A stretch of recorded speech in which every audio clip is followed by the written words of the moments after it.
Inwar ma' Susan Mulvaney.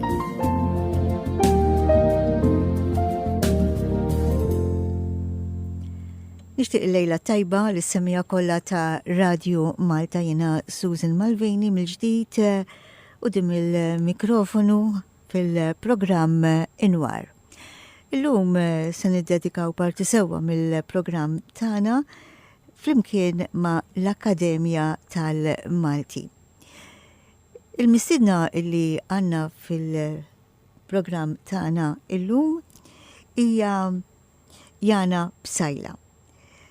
Hija persuna jew awtriċi interessanti ħafna u magħha se niddiskutu kemm parti mill-ħajja tagħha, ma l-aktar u l-aktar nitkellmu dwar il-kitbiet interessanti tagħha.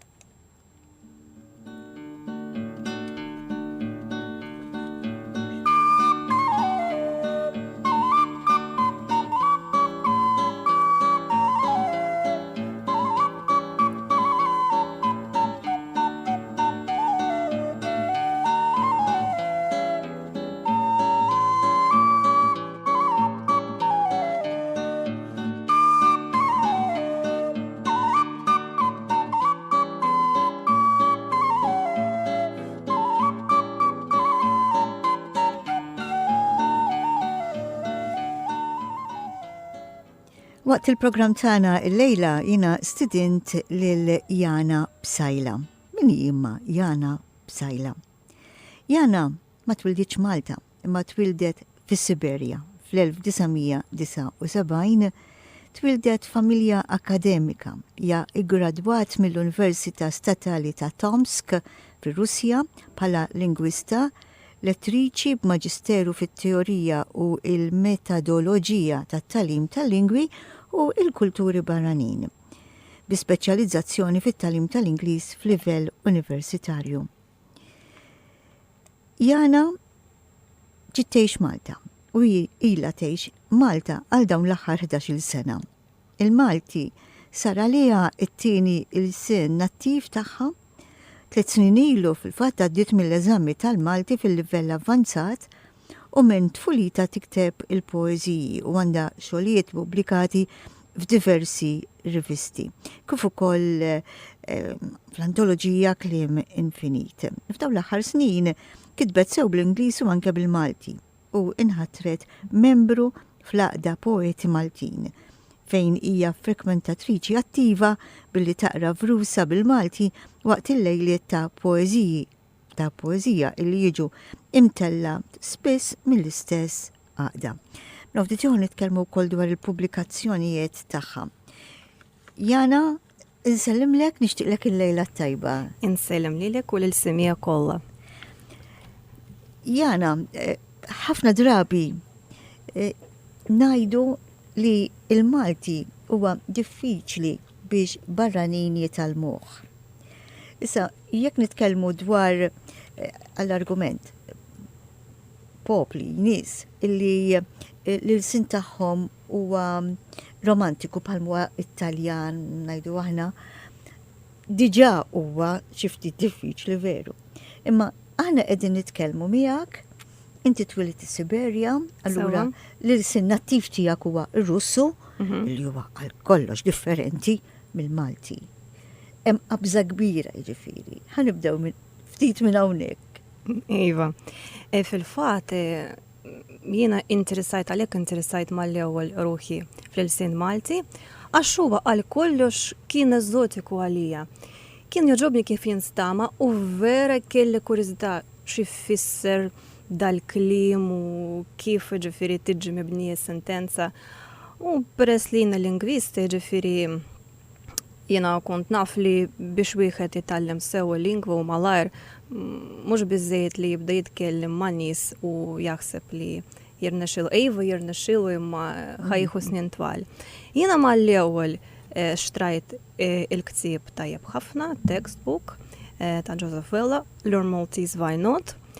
Min fejn sirt naf l-istruttura tal-ilsien Malti. Ksibt il-vokabularju bażiku. bdejt namel taħriġ differenzi, bdejt nimemorizza regoli grammatikali, ġifiri għaddejt li ewwel 3 xhur, nistudja 3 sigħat matul il-ġurnata. Imma mbagħad wara li għaddejtu jiena ma kontx imħabbta, laqqas kont mobbija, ma kontx ngħidu ħanaqta' qalbi kemm hu tqil, m'għandix ċans, qatt ma mort pereżempju għal xi kors tal-barranin, kull ma kont nagħmel jiena qed bejni u bejn ruħi, għaġla m'għandix. Literalment kull ma kont nagħmel, kont pereżempju nirċievi xi fulijiet jew il-magazzin favorit tiegħi fl-imkien bil-posta u kont naqra ġiex sentenzi, niżel kliem ġdid, niċċekkjah ma' dizzjonarju, ġifieri u komplejt nisma' taħdit ta' nies, komplejt nisma' anke xi programmi minn fuq television. U mbagħad wara 3 snin indunajt li nista' neqleb għal Malti totalment 100% mingħajr ma nirrikori għall Ingliż. Għax mill-aħbarijiet li kont nisma' ksibt il-lingwa formali u mis-sensiela li kont insegwi darba fil-ġimgħa anke kien biżżejjed. Sirt naf il-lingwa figurattiva bil-metafori u l-espressjonijiet tagħha ta' taħdit ta' kuljum. U mbagħad meta innotajt li naf Malti biżżejjed, għamilt sfida lil innifsi, mort għal kors ta' flaxxija u frut mit-tagħlim matul il-ħajja u jippreparajt tal-eżami tal-Malti fil-livell ordinarju. Għaddejt u mbagħad mal-ewwel għamilt l-istess fir-rigward l-eżami fil-livell avanzat. Għaddejt Fejn hawnhekk allura kellek iktar letteratura iktar letteratura, iktar kritika, ma kellniex grammatika għax kellna s-sena ta' qabel fil-livell ordinarju.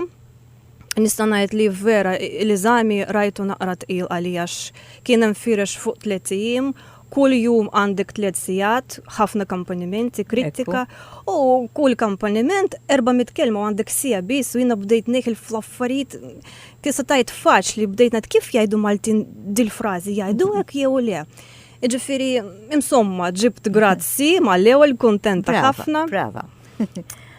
U bis-saħħa ta' hekk imma għal kontrarju ħadd ħafna gost waqt il-preparazzjoni għax sirt naf il-literatura Maltija, sirt naf bdejt nistudja sew il-poeżija, drama, ġifieri kull ġenru tista' tajt.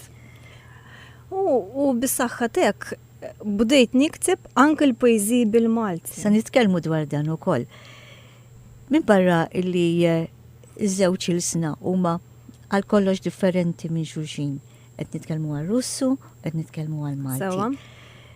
Imma l-istess nistgħu ngħidu għall-ambjent, l-ambjent ta' Siberja u l-ambjent ta' Malta. Ma nafx jekk l-ambjent ta' Siberja fejn ħafna minna illi ma nafux wisq dwar dan il-reġjun.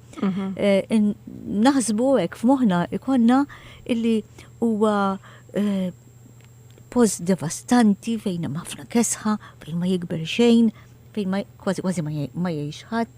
Għajdilna xi ħaġa dwar dan l-ambjent ħalli mbagħad naraw allura kif adattajt ruħek għall-ambjent Malti li ispirak biex tikteb il-poeżiji. Sewa, nista' ngħid li vera hemm kesħa kbira fis-Siberja tagħmel il-borra 9 xhur fis-sena. Il-ħin kollu nies. Ġifieri tibda minn Ottubru u tispiċċa f'Mejju. Il-ħdura jkollna vera jkollna dawk 3 xhur, Ġunju, Lulju u Awwissu, imma is-sajf ikun isu xitwa ta' Malta tista' tajt ġieli tagħmel ix-xita u x-xemx ma tantx tara. U nista' ngħid li vera huwa post kbir enormi, pereżempju fis-Siberja hemm it-tajga. It-tajga hija l-ikbar foresta fid-dinja u b'kombinazzjoni jiena kont ngħix tista' tajt ma' ġenb tagħha kont noħroġ passeġġata fit-tajga. Kull jum jekk it-temp kien jippermettili dejjem. Ġifieri ambjent totalment differenti. Imma xorta waħda ispirak biex tikteb poeżija dwar dal-ambjent kiesa. Abjad, li forsi ftit xhur fejn joħroġ l-aħdar allura tas-siġar tal-ħaxix. Vera, fil-fatt jiena sib dik il-ħaġa Xi ħaġa affaxxinanti nista' ngħid li nikteb bl-ilsien Malti li għalija huwa sinonimu pajjiżi sħan Mediterranji. U xorta qiegħda biex bijat li huma tipiċi għall-ambjent minn fejn ġejja jiena fil-fatt. Ktibt poeżija jisima L-imħabba tal-istilla polari. Din il-poeżija titkellem dwar l-imħabba b'mod metaforiku dejjem, dwar l-imħabba ta' stilla mill-kastellazzjoni ta' Tramuntana lejn stilla oħra li tinsab fil-kastellazzjoni ta' nofsinhar. Iġifieri b'mod figurattiv din il-poeżija turi l-imħabba ta' mara Sibirjana lejn ir-raġel Malti. Nista' naqra jekk trid. Jekk jogħġbok. L-imħabba tal-istilla polari. Ximkien fit-tarf ta' dinja, fis-salt tessilġ dejjim, hemm dik l-istilla kewkbet is-safar, biljuni snin bla qiegħda timra f'ħolm qadim. Bit-tebba dawl qawwarija, fil-ħemda kiesħa tal-lejl polari, titniet waħdanija, għaddija u asħana tal-polu liħor wisq tkun qaċċana, għax taf li hemm kastellazzjoni fejn jammar u imqawwar b'dawl leqin. Għalija isbaħ mill-awrora x'kien sema jibda jkanġel wien. Waqt li tkun toħlom lieda fiħdanu, il-qawwara tagħha tibda tajjar xrar. Għal din l-imħabba m'hemmx iż-żmien u l-ispazju. I tkun eterna bejn bint tramuntana u iben in-nofsinhar. Jana, hija poeżija sabiħa. Hija poeżija li fiha ħaddimt tajjeb anke kliem antik Malti. Klim arkajku. Arkajku, Fil-fat, iva, fil-fat, użajt kelma antika ħafna, il-qawwara. Għax fl-eqdem, per eżempju, dik it-teba dawl madwar l-istilla jew madwar il-qamar kienu jgħidula il-qawwara tal-kewkba jew il-qawwara tal-qamar. U f'dan is-sens użajta fil-poeżija tiegħi u sirt naf biha mill-kodba ġifieri. Naqraw aktar poeżiji ta' Jana Bsajla waqt il-programm tagħna inwar il-lejla.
Il-lejla qegħdin nitkellmu ma' Jana Bsajla kif għad fl-introduzzjoni, forsi ma smajtunix ngħidha, imma hija twildet fis-Siberja u ilha tgħix għaw Malta għal dawn l-aħħar 11-il sena.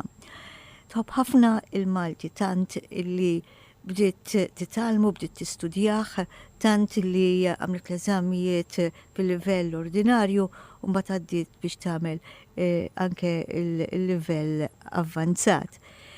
Ma waqfitx hemmhekk illa għaliex insibu illi għandha wkoll il-pubblikazzjonijiet tagħha. Kitbet artikli u fost dawn l-artikli kitbet il-forum tal-verb trilitteru. Issa hawnhekk talt iktar fil-font tal-ilsien Malti. Għajdinna, x'għamilt?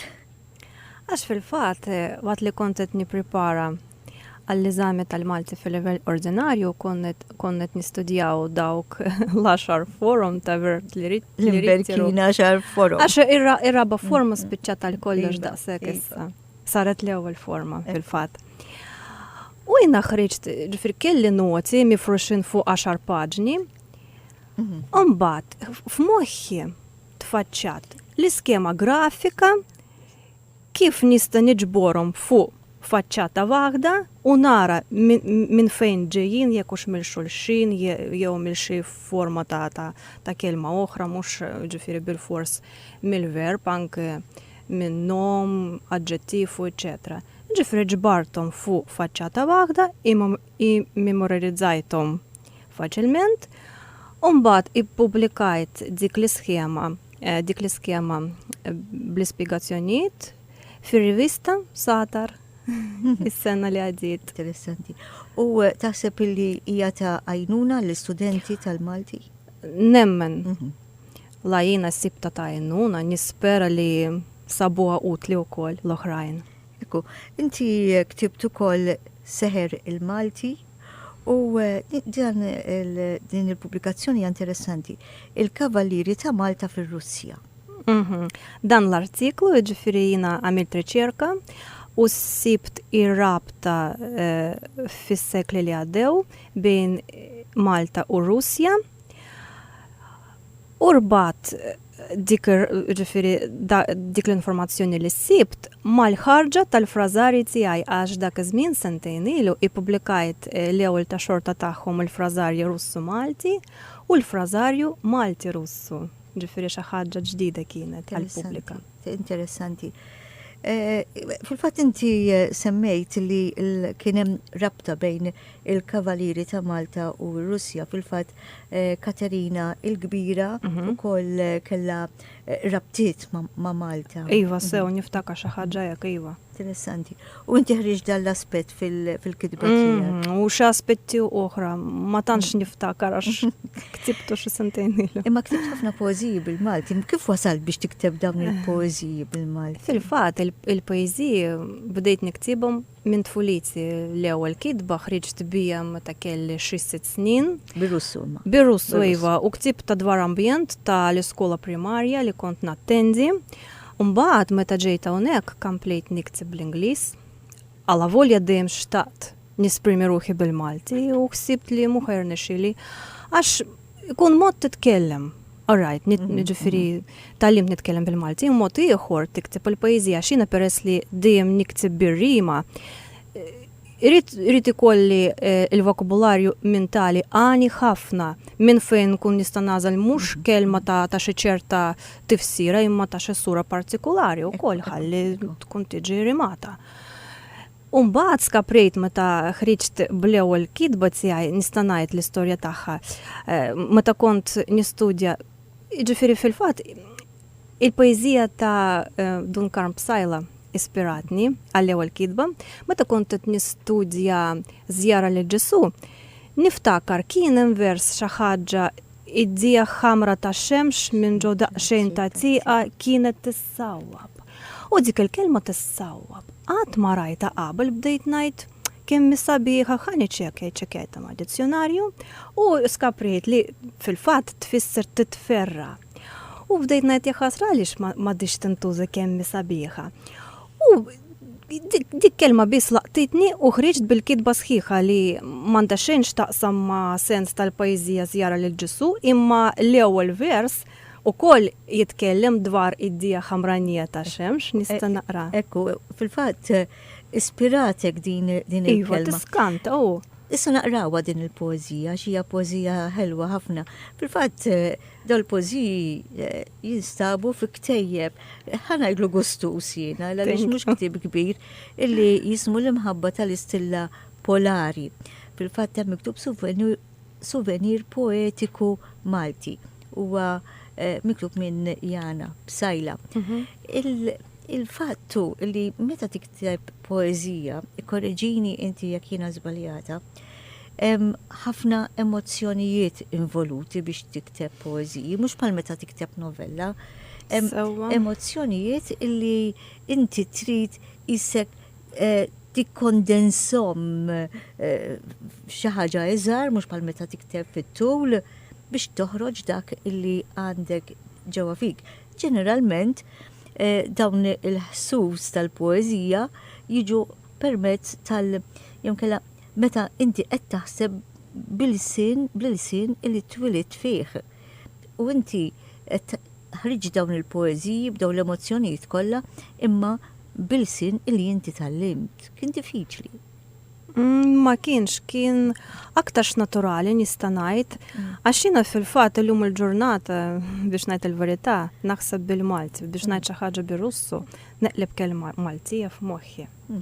Anke is-sintassi, il-binja tas-sentenzi fir-Russu ġew affettwati fil-fatt mill-ilsien Malti.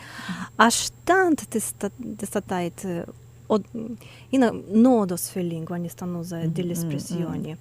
Espressjoni sabiħa. U ġifiri u nieħu ħafna gost. Vera, il-poeziji daw kollha kemm huma miktubin direttament bil-Malti. Ġifieri mhux lebek tibt bir-Russu mbagħad laqqaxxejn. Għax huma ħanajlek affettwawni ħafna x-xogħlijiet tal-pajjiż li kont nistudja u ġifieri għandi pjaċir kbir li ċerti mill-pajjiż li xogħlijiet tagħhom studjajt għal-eżamijiet, nafhom personalment pereżempju Akil Lemitsi, Viktor Fenek. Ġifieri vera ħadd ħafna gost, huma affettwawni u ispirawni u anke il-klim mbagħad jiġi naturali, jiġi spontanju. Ekku. Ħolma. L-ewwel poeżija li ksibt ma tantx hija twila, però nispera li sabiħa ħarġet. Ħolma. Il-kwiekeb qabu u l-lodwa qed tifrex dawl is-sebħ ħamrani fuq is-sodda. Asfura ħdejn it-tieqa tanni, tħallimni bik u nħoss li int tanaqni. U jien nofs riqda nofs imqajma, idmi t-dejja ħallen fitxek ħdejja. Però ma jkun hemm ħadd u dema taħraq tal-imħabba qed tinżel sikta fuq l-imħadda. Nixtieq dil-ħolma ma tispiċċa qatt. Il-poezija ħolma.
Lejla, qegħdin nitkellmu ma' Jana Bsajla. Jana hija eżempju ċar u qed nieħu pjaċir ħafna illi qiegħda nagħmel din l-intervista illum u nirringrazzja lill-Akkademja tal-Malti tal-għajnuna illi tatini biex nagħmel intella dawn il-programmi. Ma hija eżempju ċar li anke minn barrani jew barranija tista' titgħallem il-Malti fit-totalità tiegħu. Spjegatilna illi għalija ma kienx biżejjed illi titgħallem ftit Malti ħanajdu hekk biex tiddobba, imma xtaqet illi il-Malti titgħallmu mill-eruq tiegħu. Ninnota illi fil-kitbiet tagħha hija tħaddem lil sin Malti tajjeb ħafna. Anke meta titkellem, is-sintassi huma kif għandhom ikunu, il-grammatika hija kif għandha tkun. Imma ħaġa li tolqotni ħafna, speċjalment fil-poeżiji tiegħek Jana, huwa illi tuża kliem arkajku. Meta ngħid kliem Malti arkajku huwa kliem li tista' tgħid illum ftit li xejn għadu jintuża. Forsi jintuża minn anzjani jew nkella xi raħal li huwa daqsxejn muwarrab. Imma inti tagħmel użu minnu dan il-kliem fil-poeżija tiegħek. Fil-fatt, il-ġeneru poetiku huwa dak il-ġeneru li fih biss jinstab dan il-kliem arkaiku illum il-ġurnata, għax hu anke jagħti iżjed mużikalità u anke pereżempju meta nuża xi kelma antika, inħoss li snin miss ma' xi misteru, ma' xi ħaġa minsija, mistura, xi ħaġa ġej mill-eqdem żmien u għalhekk tkun għalija misterjuża. Pereżempju, għandi poeżija bl-isem Tigra Amrija. Għax bl-Ingliż nistgħu ngħidu Moon Tiger, imma dak l-aġġettiv li ġej minnhom Amri. Jiena darbtejn biss insertajtu u fil-kodba wkoll terġa'. Darba pereżempju fil-poeżija rajt frażi Lejla Amrija u t-tieni darba konsonanti Amrija, terminu grammatikali. U jiena bdejt ngħid għax ma nistax ngħid Tigra Amrija, peress li jiena xtat nuri li hija mhux xi tigra kamuni, però ħlejqa notturna u misterjuża li toħroġ bil-lejl tippassiġġa taħt id-dawl tal-qamar. Nistgħu naqrawha din il-poeżija. Sfortunatament ma ġibtix miegħi. Imma għandna poeżija oħra sabiħa. Vera, fil-fatt, jiena innotajt xi ħaġa interessanti fil-Malti u fir-Russu jeżisti il-ġens tal-kelma li m'hemmx fl-Ingliż pereżempju, maskili u femminili. U din il-ħaġa anke tafetwa il-konċett kulturali, għax għalija il-qamar dejjem kien femminili peress li fil-lingwa Russa ngħidu luna. Hija femminili wkoll. U 15-il sena ilu ktibt poeżija apostrofika fejn kont nitlob lil qamar bħala ħabiba biex tini ftit mill-manjetizmu tagħha biex nkun mara manjetika u bħala. U bil-Malti ukoll mbagħad snin xi mbagħad kif tista' tgħid sentejn ilu. Ftit wara. Aha. Ktibt il-poeżija id-dedikata lil Qamar Kwinta, imma dil darba peress li il-qamar huwa maskili fl-ilsien Malti, indirizzajt lilu u rejt ix-xewqa li kieku l-maħbub tiegħi kien Qamar Kwinta jiena nixtieq nkun il-pjaneta tagħna ħalli hu jibqa' jdur miegħi għal dejjem. Xi ħsieb sabiħ. Iva, imma fil-poeżija fil-fatt ktibt mbagħad dur bija għax kont nirriferi għal-raġel u l-mara, għax raġel jista' jdur bil-mara, mhux mal-mara. Ġifieri. Nista' naqra. Naqrawa. Mela jisimha din Qamar il-poeżija. Kwinta. Ġifieri din kienet it-tieni poeżija fil-fatt, issa ftakart li ktibt. Id-dawl tal-qamar jilleq f'dal lejl ħimdini, issaħħarni biżbuħija, għalija, ġmil waħdini, u kemm il-darba ngħid bil-qalb ħerqana, nixtieqek Qamar Kwinta, u jien pjaneta tagħna, għax kieku nirrifletti id-dawl tijak setan, f'kull baħar u f'kull aċjan. Minnew li d-din jettini l-enerġija, ir-rabta li bejnietna wisq qawwija. Għal dejjem nibqa' żgħira, ma nafx x'inhi età, għax din li mħabba lejk iżommni fl-eternità. Dur bija u sebbaħni, bid-dawl ta' jnejk leqin, ħobni bisħiħ u bħal ma nħobbok jien. Poezija romantika wkoll. Iva, nħobb nikteb fil-fatt dwar l-imħabba. Ħalli naddu għal punt ieħor. Il-għaliex, sa tkellimna ħafna dwar il-mħabba tiegħek għal Malti, dwar kif tħaddem l-sin Malti. Imma ma nsejċ l-ewwel il-sin tiegħek il-għaliex fil-fatt għandek ġabra tal-poezji tal-kantawtur leġendarju dan u xek Russu Vladimir Vysotsky. Vysotsky, sewa. Xtajdna dwar dawn il-poeziji? Fil-fatt, dan kien proġett poetiku internazzjonali, proġett kbir nista' ngħid. Daqs sena u nofs ilu ikkuntattjawni mill-mużew li nsab fil-Polonja u ddedikat lil-kantawtur u poeta leġendarju Russu Vladimir Vysotsky. U għaluli li sa jsir dan il-proġett li fih sa jipparteċipaw ħafna pajjiżi madwar id-dinja kollha billi se jqilbu il-poeżiji ta' dan il-kantawtur għal-ilsien tagħhom u anke ġifieri l-ilsna li ġifieri jiġu magħlubin għalihom għall-ewwel darba. Ilsna rari ġifieri li m'għandhomx jintużaw. U saqsewni jekk hux irid nirrappreżenta Malta, qedtilhom iva. U fil-fatt peress li libt l-ikbar numru tal-poeżiji 14 waħda b'kollox.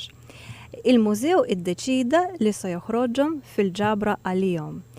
U bekk l-ewwel ta' xorta tagħha il-ġabra bilingwa Russa Maltija ġifieri rad-dawl, jisima fil-baħar ta' dmuħ, ġifieri titlu tal-waħda mill-poeżiji li qiegħda fih.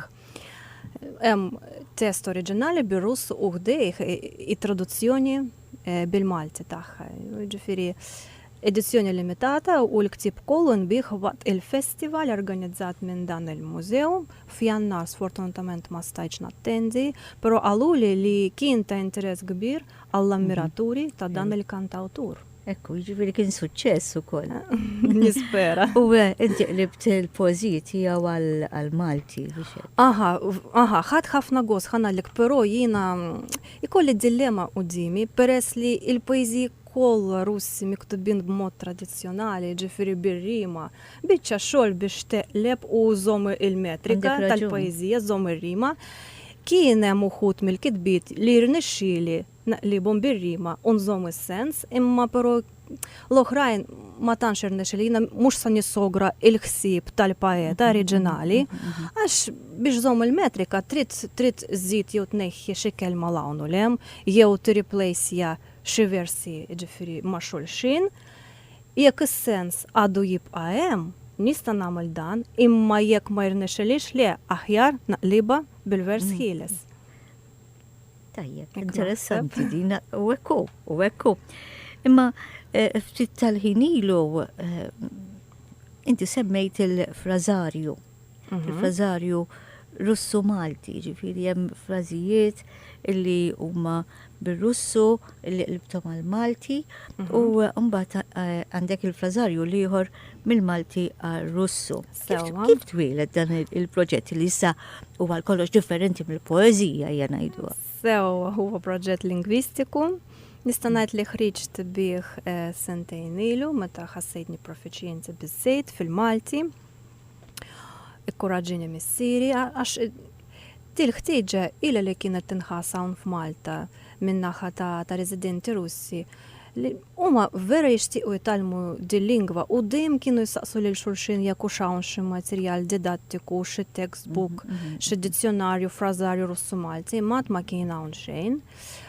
U jiena apprezzajt dal-fatt li alla volja jistgħu wieħed jista' jinqeda hawnhekk bl-Ingliż u jiftim, ġifieri għalfejn għandu jieħu dik il-kedda jitaljem, imma huma Mhux biżejjed. ġifieri huma japprezzaw l-sin Malti u jifmu biex isiru parti integrali mis-soċjetà għandhom ikunu jafu il-lingwa ta' ġifieri tal-pajjiż li jgħixu fih. U anke t-turisti, ħanajlek, it-turisti għala volja jiġu jtilqu.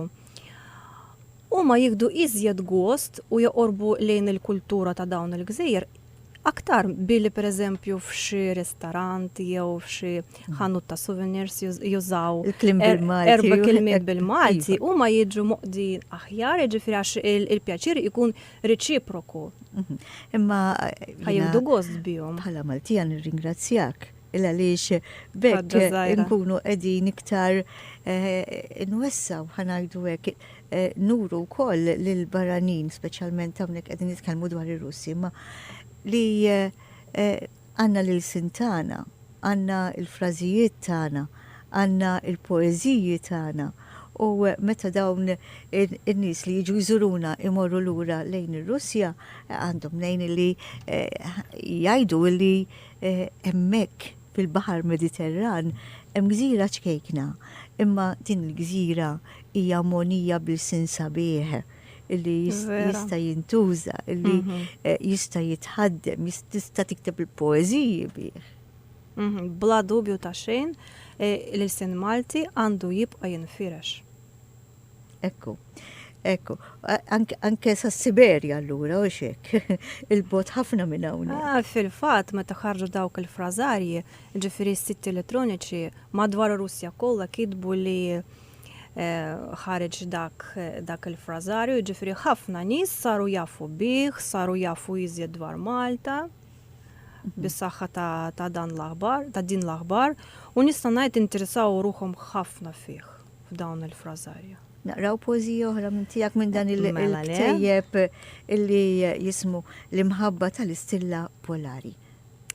Għandi poeżija li hija turi b'mod metaforiku il-binja tal-ilsien Malti. Hija dedikata lil professur Manuel Mifsud, fil-fatt isima lil professur Manuel Mifsud bniedem tant id-dedikat għal Malti. Biex ngħidlek il-verità u bħala bniedem umli ma tantx qabel ma dan it-titlu ngħidu hekk, imma Imma jixraqlu, jisħoqlu. Jiena jitlu li din il-kitba ġiet fil-fatt ispirata mit-taħdita tiegħu li għamel vat il-konferenza fis-sena 2000 il-sin qaddim f'Millenju Ġdid u li jiena ssibta din it-taħdita fil-ktib bl-istess isem għax fis-sena 2000 laqqas biskont hawn jiena. Jiġifieri u bekk ħriġt din il-poeżija. Għax fil-fatt użajt ġiex kelmiet ġejjin mill-qarbi li kienu f'din it-taħdita. Naqrawa.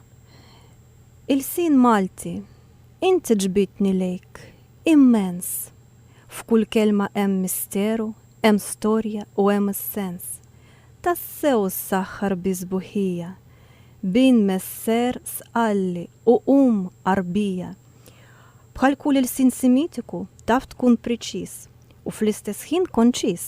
Għax tniss il-bosta klim minn tlieta jew erba' radikali biss, waqt li missierek tak il-melodija permezz ta' klim romanz, ħabib tal-poeżija.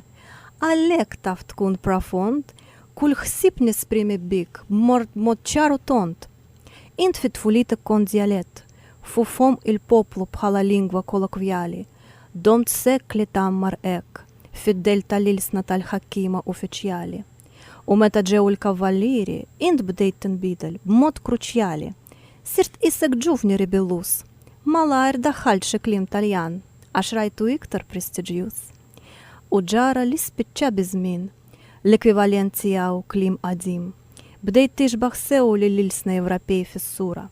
Għal-qalbek saru tsog bla fissi, apparti l-er u l-forum miksura. M'hemm xejn ħażin dan il-proċess, kull lingwa timxi mal-progress. U issa bħal il-sin matur, u dimek għandek kull futur, fidejna nieħdu ħsiebek sew, in-nifs tas-sekli li għaddew.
Ma kienieċ l-intenzjoni tiegħi lejla li nieħu telefonati waqt il-ħin ta' dan il-programm.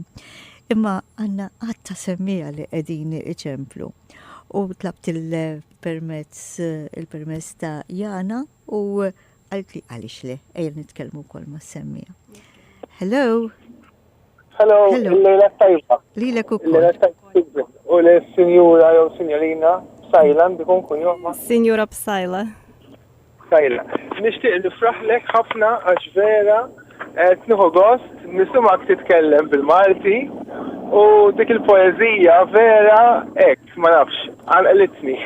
Grazzi ħafna Sinjur tal-klim sabiħ. Sabiħa fuq il-Malti għandha tkun xi ħaġa li it-tfal għandhom jitalmuha. Għax vera sabiħa. Veru. Fuq il-Malti. U il-Malti l-lum ħafna minna sfortunatament minna iż-żgħażagħ qegħdin jisna mhux intuħ il-ġemp imma qed nitfgħu ħafna minn bl-Ingliż u vera lingwa sabiħa għandna żommuha. Ekku, Naqbel 100%. tajjeb li ngħidlek Jana. Jana jażażuha ħafna wkoll. Jiġifieri meta qegħdin nisimgħuha titkellem b'dan il-mod u mod Min qalba. Min qalba, anke b'mod kultant inħossu romantiku daqsxejn jiena. U anke b'ċertu emozzjoni. Mħabba kbira għall-ilsin tagħna, l-ilsin Malti. Illum għamlitu tagħha wkoll. U xek. Iva. Klim l-imputat, kont għassi ma najdu li għandi 42 sena. Ekku.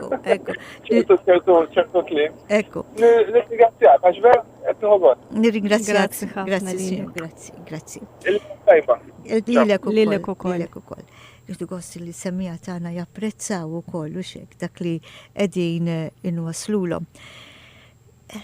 Ma nafx hekk għandna ftit ieħor ħin nistgħu nkomplu nitkellmu ftit dwar il-ħidmiet tiegħek favur l-sin Malti, ma jekk niftakar sewwa ftit tax-xhur ilu jekk min sejra żball, kellna żjara mill-poeta leġġendarju wkoll Russu Yevgeni Yevtushenko.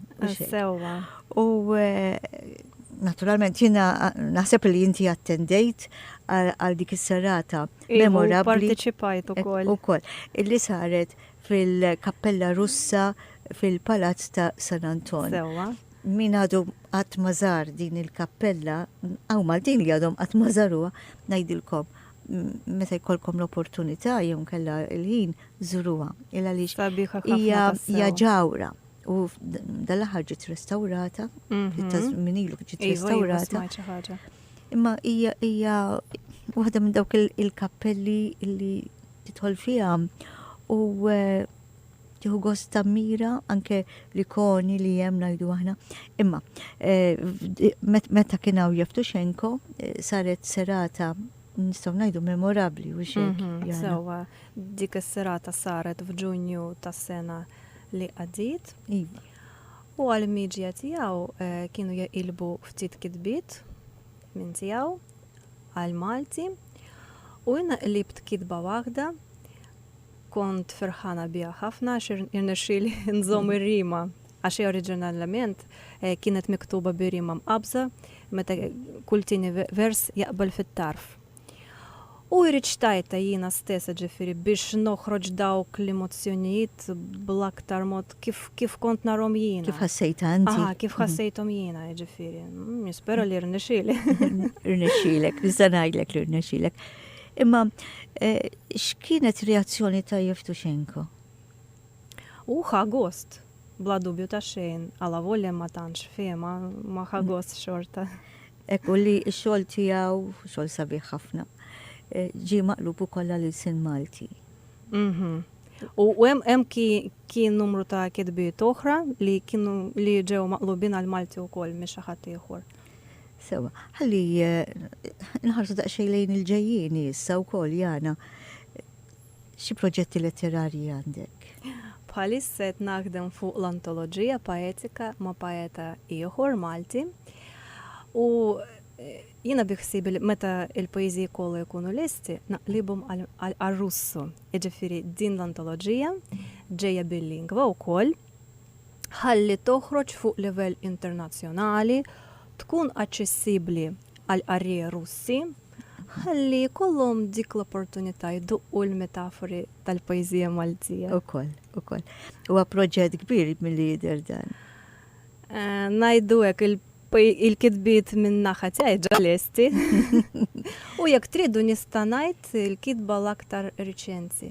Mela le, qegħdin nitkellmu ma' Jana Bsajla. Jana hija poetessa, hija kittiba illi twildet is-Siberja. Imma 11 sena ilu ġiet Malta u permetuli ngħidha din, innamrat mal-ilsin tagħna, tant ħabbitu Tassew. illi bdiet tistudjah ma talmitx il-Malti permezz illi forsi tisma' r-radio jew nkara televiżjoni jew taqra l-ġurnali, imma marret fil-font tal-ilsin tagħna u talmitu kif għandek titgħallem il-Malti mill-eruq tiegħu. Għandek poeżija oħra x'taqralna? Ejwa, ħanajda blament, Blamenti. għax hija l-aktar riċenzi. Jissima int kollox għalija. Narak mill-bot, tkun isek ħolma, għadini bħal xi miraġġ. Inkellmek b'qalbi, bla ma nlissin kelma, u int twiġibni lura u ma tafx. Inkun insegwi blik barossa, kull moviment tiegħek u mossa. Ħalini ħan intilef bħala sfura fis-smewiet, fil-ħars tajnejk kaħlana, u jekk it-tieni darek, imqarni nħal fid-del tiegħek bħal sħabar iqa, u koll inkun ferħana. Din il-poezija da ma ġietx ippubblikata. Li għadha ma ġietx. M'għandek jisib li tippubblikax. Hija poezija sabiħa. Grazzi ħafna. Ġejja fl-antoloġija fil-fatt. Tajjeb. Meta nistennew din l-antoloġija? Jekk Alla jrid, fil-bidu tas-sena li ġejja. Awguralek. Grazzi ħafna.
Hello, Susan. Il-lejla tajba. Proset tal-programm u nixtieq ngħid proset kbira aktar u l-bambini jżomm idejh fuqha tal-talent li għandha. Għal-Jana Kemmu kbir il-Jana. Ikku. Ta' proset u proset minn qalbi hi. Kemm inti brava, Laqqas il-Maltina ċiħdu l-Malti. Il-Maltina ċiħġduħ il-Malti biex jitkellmu bina li jom bl-Inglis. Għanna il-Malti lingwa tagħna. Għalfej ħanarmuha. U inti barrani, mux għax barrani, inti Malti iktar mill-Malti. Grazzi ħafna, Sinjura. Verajt nifu għos nisimak titkellem. Vera qabbatni l-bart u l-biki. Għax vera titkellem ċar bil-Malti, laqqas kelma Angliża ma tjew bil-lingwa tiegħek. Namlu l-almu tijaj kollu. Ħalli ma nħalax il-lingwi. li imma proset u l-bambini jżommi deħ fuqek. Grazzi ħafna. Min Dawn qalbi, Sinjura. il-balik vera, jalla l-Maltin u jmissom jxandruk fuq il-television fuq kull imkien lilek. Lilek ħaqek bl-ikbar premju. L-ikbar premju, għakkaw xie premju għalik Malta, jmissom jtulek. Grazzi Għaxak ħafna. tal minn Maltinek titkellem tajjeb. Tajjeb, Sinjura. Proset, u proset Susan tal-programmu tal-mistednin li ġibinna. Nirringrazzjaw lilek, Sinjura. Grazzi tal-apprezzament tiegħek. Nirringrazzjak. Bye, saħħa. thank you lejli tajjeb. Ciao, ciao, Ikun Sinjura, Għalli lilek tajjeb. ukoll. Din is-Sinjura għamlet referenza ħelwa. Il-għalix qalet illi ma ħarbitlekx kelma waħda, la bl-Ingliż u lanqas bl-ilsin nattiv tiegħek, jiġifieri bil-Russu. Sewa. U xek. Impressjona ħafna dan il-fatt li din is-Sinjura. Għaxina ma nħobx nħallat il-lingwi, jek nitkellem bl-Inglis, nitkellem bl-Inglis biss. Ġifiri. U la qed titkellem bil-Malti, u nitkellmu bil-Malti biss u xek. U Hello. għek għandu jkun. Din is-senjorina tat eżempju lil ċertu xandara u l-nies li ċemplu fuq il-programmi. It-kissir ta' Malti u jwarbu l-Malti. Għadu kem kena dik il-manifestazzjoni fil-belt. Għalix bit-Taljan, notte bjanka, meta nistaw faċilment najdu lejlim dimdawwal. Għalix. Ekku. Vera ħaqqa proset nammira l-lavorja ma nafx minni, għax tat eżempju l-ċertu xandara. Oħra per eżempju. Lilna l-koll mux li xandara bista, l-Maltin kolla naħseb. Maltin kolla, etnatu eżempju għazil l-tfal, għax it-tfal jitkelmu kif jisimaw. Jien l-nepotijiet ġmajt nikkorreġijom biex jitkelmu Malti ta' ħajjeb. U dina kull-jum fl-aħbarijiet flok neqpaw, jekk baqa fil-Malti jem regola ma tistax taqleb il-pozizjoni tal-konsonanti. Sewa. Neqpaw, uqpajna. Daw ta' kull-jum ġifiri ta' jon kella mixjena internazzjonali. Mela ħna għedin fuq il-palk. Suppost jgħid mill-aħbarijiet ta' barra, ekku. Sinjur. Nselmilkom u veru proset ta' dal-programm. Grazzi ħafna ta' telefonata tijak, Sinjur. Grazzi. Jena nħu pjaċili s-semija tagħna apprezzaw dak li xtaqna inwaslu l-lejla. Li il-Malti huwa il-sin sabiħ, huwa il-sin illi m'għandix inħallu ħalina biss, imma u nirringrazzjak per eżempju tal-frazarju illi ħriġt inti. Dawn ma' frażijiet illi jintużaw ta' kuljum mir-Russu għal-Malti u mill-Malti għal-Russu. Nistgħu insibuh dan il-frazarju. Iwa, fil-ħwina tewlenina ġifiri fil-fat jinbieħ. Tajjeb. L-aħħar veru l-aħħar mistoqsija tiegħi se tkun għax inkella nistgħu nibqgħu sejrin sada. Ma niddejjaqx ta' imma għandek xi pjanijiet speċjali għal ġejjieni dejjem brabta mal-ilsimmat. Iva, mela. Fil-futur qrib irrid neqleb wieħed mill-kodba tal-awtur favorit tiegħi, Trevor Zara, għar-Russu mill-oriġinali, ġifri għax importanti.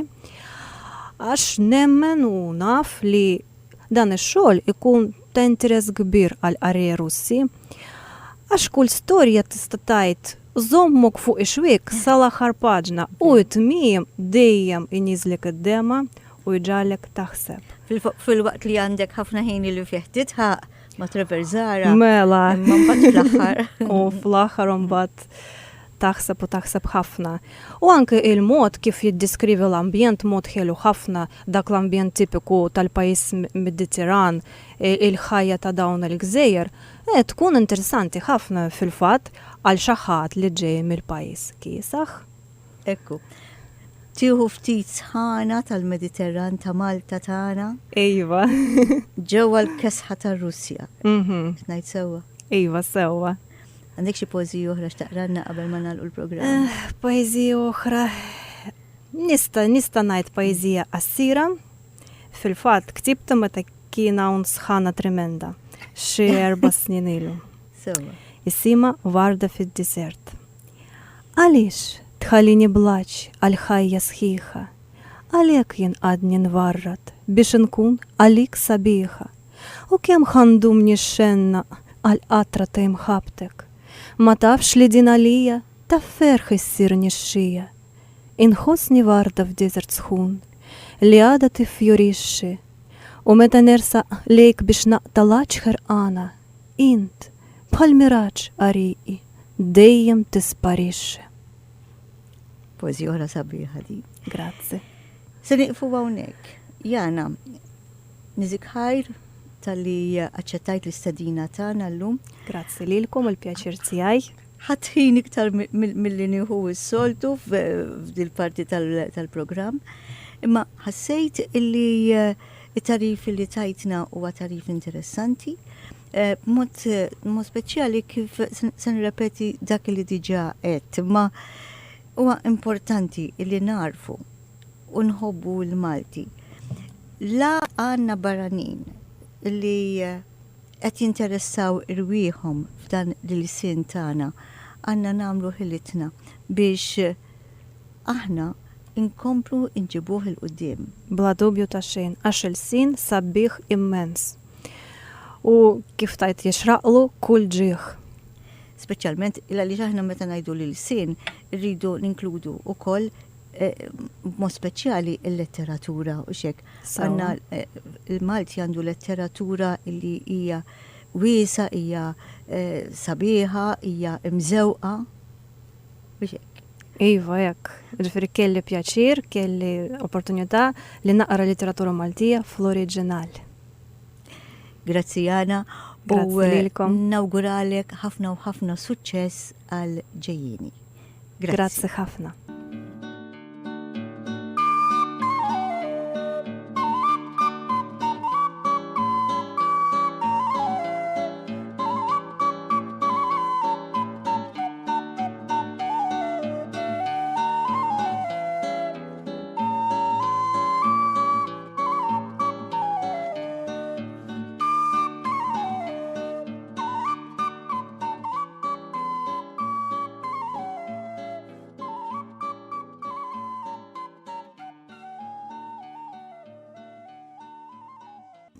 Nista' ngħid li bl-intervista li għamilna l-lejla ma' Jana Bsajla naslu fit-tmiem il-programm tagħna għallum il-ġimgħa.